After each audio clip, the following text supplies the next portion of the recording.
Comment savoir ce qui est le plus lourd entre, par exemple, ce crayon et puis cet effaceur d'ardoise? Alors je peux les prendre dans mes mains pour voir un petit peu quel est le plus lourd, ou je peux utiliser une balance. Alors dans ce cas-là, si j'utilise une balance, j'en mets un d'un côté, l'autre de l'autre côté, et je vois, vous voyez, ça penche par là, l'aiguille elle est par là, donc c'est celui-là le plus lourd. Si je fais l'inverse, évidemment, ça penche de l'autre côté.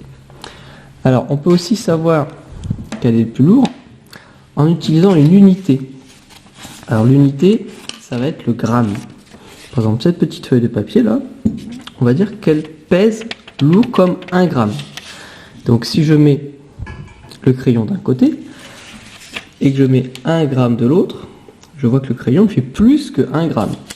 Donc je peux essayer en mettant un deuxième gramme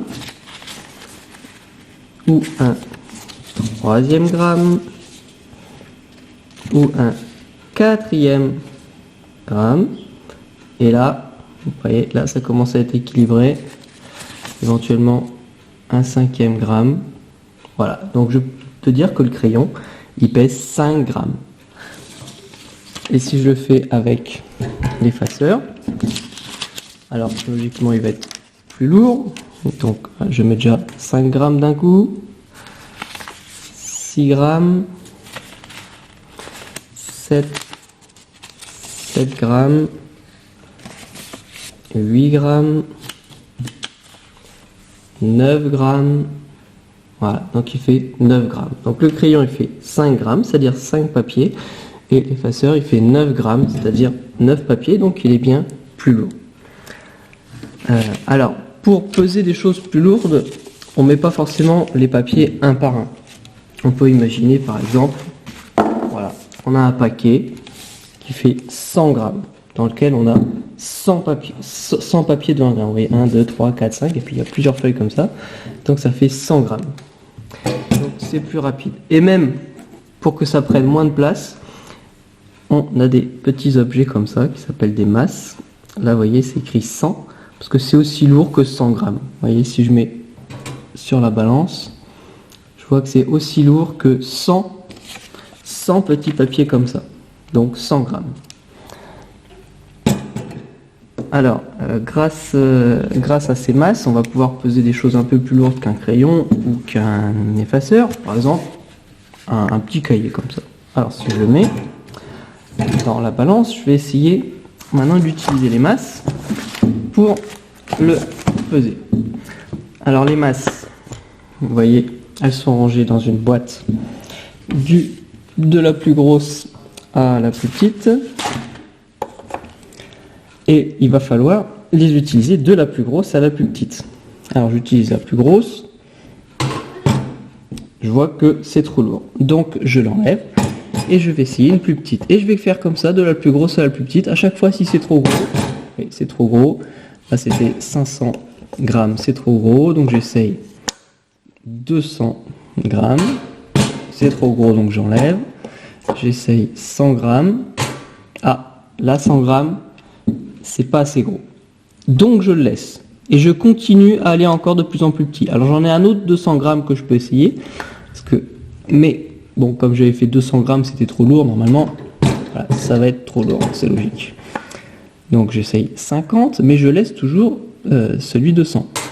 Ah, 50 c'est trop lourd, donc je l'enlève. Hein. Toujours la même technique, du plus grand au plus petit. C'est trop lourd, j'enlève, c'est pas assez lourd, je laisse. Donc j'essaye de rajouter 20 grammes. Ah, 20 grammes, là, c'est pas assez. Donc je continue, je prends encore plus petit, je prends 10 grammes. Ah, c'est toujours pas assez lourd, donc je reprends encore 10 grammes. Mais bon, logiquement, ça va être... oui, non, si, c'est bon. Ah oui, là on y est presque. Bah on y est, ça y est. On y est, là on peut arrêter. Quand c'est à l'équilibre, comme ça on voit même la petite aiguille. Bon, alors maintenant, pour savoir combien pèse le cahier, je regarde ce que j'ai mis dans ma balance. Alors j'ai mis 100, j'ai mis 20, j'ai mis 10 et encore 10. Donc ça va faire combien de grammes? Alors 100, 120, 130, 140 grammes. Donc le cahier, il fait 140 grammes, c'est-à-dire 140 petites feuilles comme ça, 140 petites feuilles. Bon, alors maintenant, quand c'est commence à être vraiment très lourd, que c'est aussi lourd que ça, c'est-à-dire 1000 grammes, et bien là on peut dire que c'est plus, on peut dire que c'est 1 kg. 1 kg, vous voyez, c'est 1000 feuilles comme ça. Un paquet comme ça de 1000 petites feuilles de 1 gramme.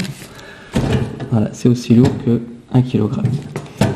Bon, et puis, on peut aussi, pour s'aider, dire que c'est aussi lourd que un dictionnaire.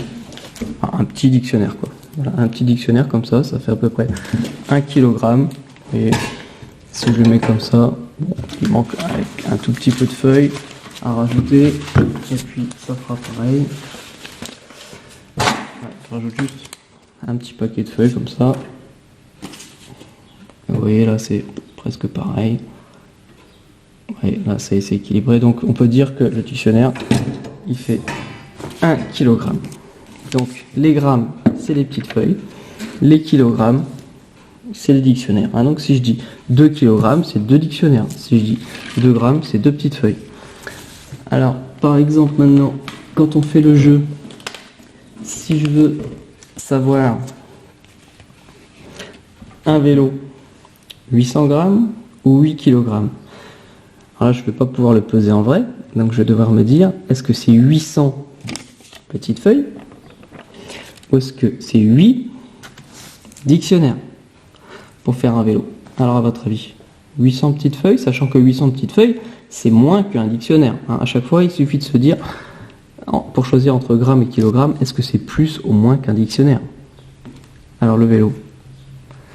Alors le vélo, il va peser plus qu'un dictionnaire, il va même peser 8 dictionnaires, 8 kg. Bon, et un stylo par exemple, est-ce qu'il va peser 6 petites feuilles comme ça, 6 grammes, ou 6 dictionnaires, 6 dictionnaires comme ça? Alors non, le stylo, il va peser moins qu'un dictionnaire, donc ça va être simplement 6 petites feuilles, donc 6 grammes.